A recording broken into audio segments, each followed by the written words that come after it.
Oh no. Facts don't care about your feelings. Reals, after all, before feels. Those who lean politically right love to deride anyone who has an emotional investment in anything, and yet, the most minor bit of prodding, the most cursory of peeling back of the layers of flesh, will reveal who has the rawest nerves of all. Take, for example, the developer of Domina, a true alpha male. Unless you criticize him a tiny bit, unless you quote his own bullshit back to him, in which case you will reveal the most sensitive, manliest of man babies. In fact, as I learned this past week, you don't even have to do all that much. You can do less than nothing and watch him work himself into the stroppiest strop that ever stropped a strop. Last week I introduced you to Dolphin Bun Studios, the developer behind Domina, and the absolute wingnut nonsense that he was spouting. Well, he saw the video and he responded. What followed was gold. Also, I have a plush toy now of Commander Sterling that a fan made and brought to the avant-garde show I did in Newcastle. It's so cute! Previously, we detailed the impressively unhinged behaviour of Dolphin Bun Studios, the developer behind relatively popular Steam game Domina. The smoothly leaking brain behind the whole outfit, Nicholas John Leonard Gorison, shot to baffling infamy after sliding increasingly twisted right-wing political rants into his game's patch notes. First generating widespread attention when he injected an anti-mask screed laced with pickup artist rhetoric into an otherwise innocuous update post. For those in need of a brief refresher, this would become par for the course with the weirdo otherwise known as Big Nick, as his updates on Steam became a unique amalgamation of patch notes and alt-right manifesto. From conspiracy theories to anti-masturbation statements to obligatory transphobia, Gorison showed no shortage of ways to alienate his initially amiable audience with an endless array of pure, seething hatred. His Twitter account, briefly touched upon in our last episode, was somehow even worse,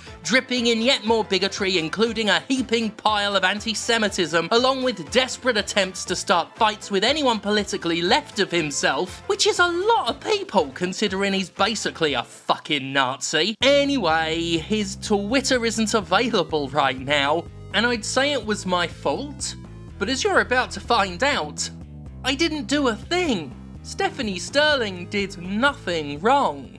The day after I published my video covering Dolphin Bun's hilariously ridiculous behaviour that got him suspended from his own Steam community, I might add, your old pal Steph Sterling was discovered by Big Nick himself. What would follow in response would be one of the biggest Steam developer meltdowns my work has ever triggered, and that includes the one that ended in a $15 million lawsuit filed against me. While claiming to not be mad, big ol' Nick spent his entire Tuesday evening rambling, often incoherently, about me and my work, arguing with my followers and desperately begging me to talk to him until his frankly inevitable Twitter suspension ceased the tirade. Like a drill tweak given life, he wasted hours trying to convince anybody who'd listen that he was not angry, he was not owned, while he slowly shrank and transformed into a corn cob. Oh no. Dolphin Lad's opening gambit was as trite as it was predictable. Indeed, I predicted that he'd lead with obligatory transphobia in the very video he was responding to, starting an evening of cope with the inherently incorrect sentiment,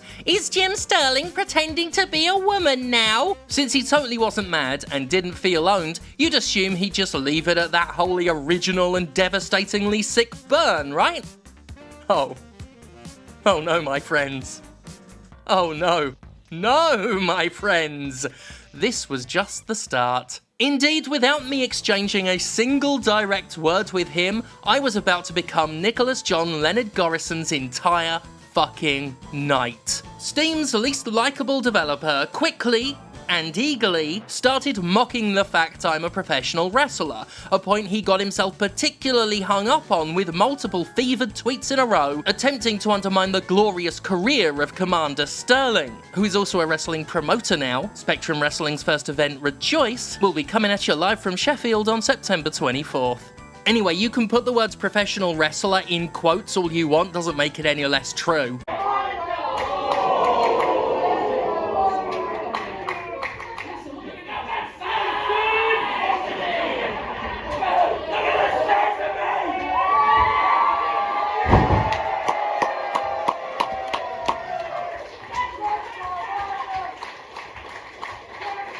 It was around this time I started to notice my mentions filling up with his barely understandable gibberish, leading to the discovery of one of the all-time greatest weird attacks on my character in a 15-year-long career of being attacked by weirdos online. Watching this dude pretend to be a girl wrestler is beyond the gayest thing possible within Newtonian paradigm, he declared. This is the CERN of gay. Jim Sterling has opened a veritable black hole of awkward factory.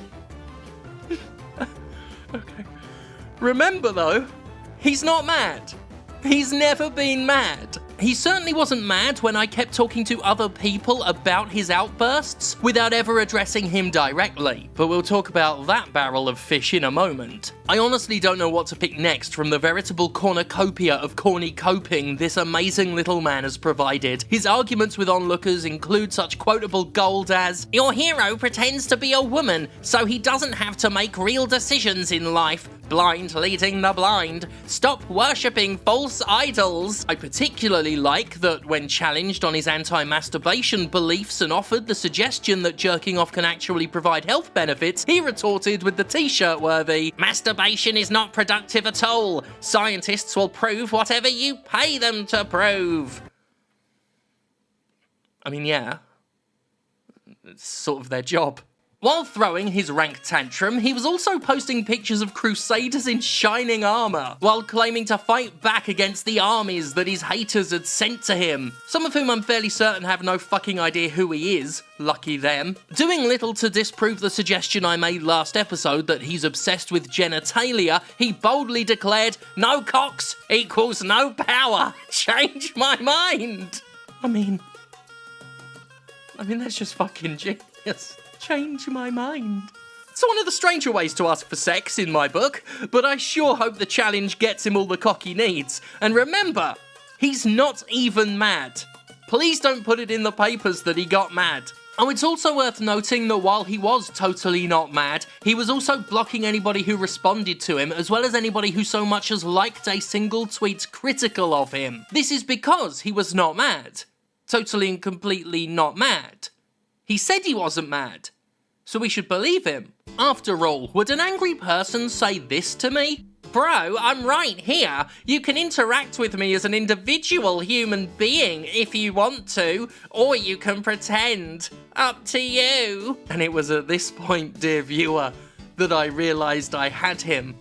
Like, completely and utterly dominated this poor bitch. See, I'd been talking about him, but not to him. This crucial distinction was tearing him apart. And while I continued to openly laugh at his transphobic, wrestlephobic, wankphobic, cock-obsessed whinging, he began to unravel at the fact that I wasn't giving him any direct attention, and his wanton, unbridled thirst for that interaction would prove to be his ultimate downfall. "I don't even know who this person is," claimed Bigus Nickus, totally not mad. "I thought Jim Sterling was a dude who reviewed games. I'm confused why they won't tag me or reply to anything as though I'm not here." Let me tell you, as a non-binary trans femme that haters like to claim isn't real, there's quite a powerful feeling in seeing a transphobe so desperate to get you to talk to him that he starts using the right pronouns in the hopes that'll sweeten you up. "Are you blocked or just ignoring me? This is so strange. Perhaps Twitter is broken somehow." All the while he's doing this, he's still fighting with literally anybody who suggests he's wrong, with perhaps my absolute favourite response being simply to ask someone,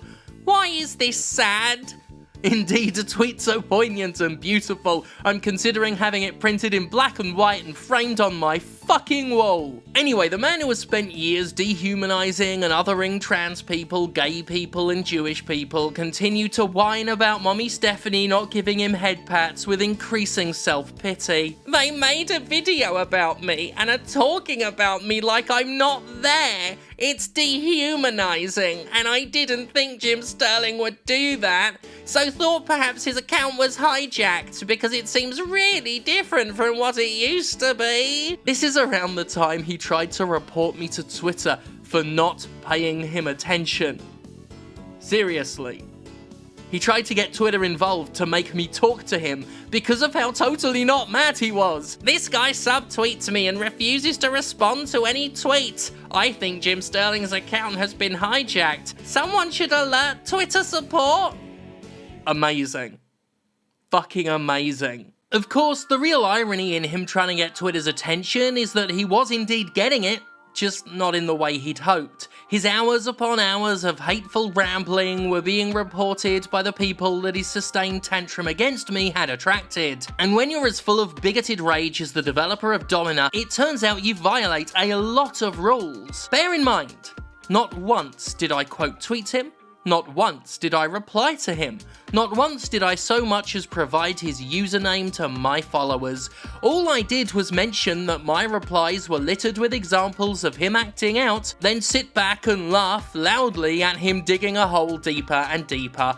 Never in the long course of my career have I had to do so little for a man to give me so much. He was still going when I put my phone down to have sex. 2 hours later when I was done, he was still going, and he continued to go until he was suspended. I wish I could take credit for knocking a fashy little phobe off of Twitter, but he did it to himself. Just like when he got himself suspended from Domina's own Steam forum for continued aggression and verbal assaults launched at anybody even mildly critical of him.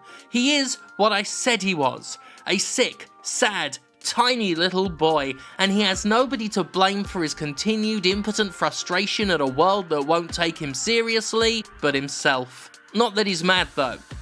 He's totally not mad. Not even mad at all. Why is this sad?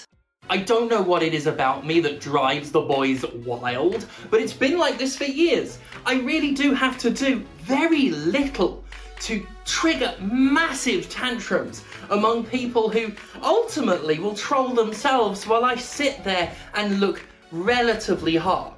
I don't know, maybe he was hoping that Mommy Sterling would give him a choke slam, but darling, I don't give those away for free. Speaking of which, as I mentioned in today's video, I am now a wrestling promoter as well as a professional wrestler. On September the 24th, I will be in Sheffield presenting Spectrum Wrestling's debut show, Rejoice. It will be at the PPW facility. We will be live streaming it at Twitch TV/Jim Sterling from, what time is it?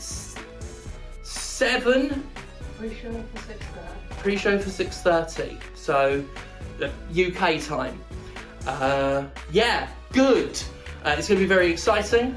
Commander Sterling will be performing. We're going to have like just some of the best UK wrestling talent, like Doris, Gia Adams, Mercedes Blaze, G Money. It's going to be fucking good. And the best thing about it is that fucking Nazis aren't welcome. Oh, also I'll be there, obviously, like wrestling, fighting, and then you can all like turn up and thank God for me.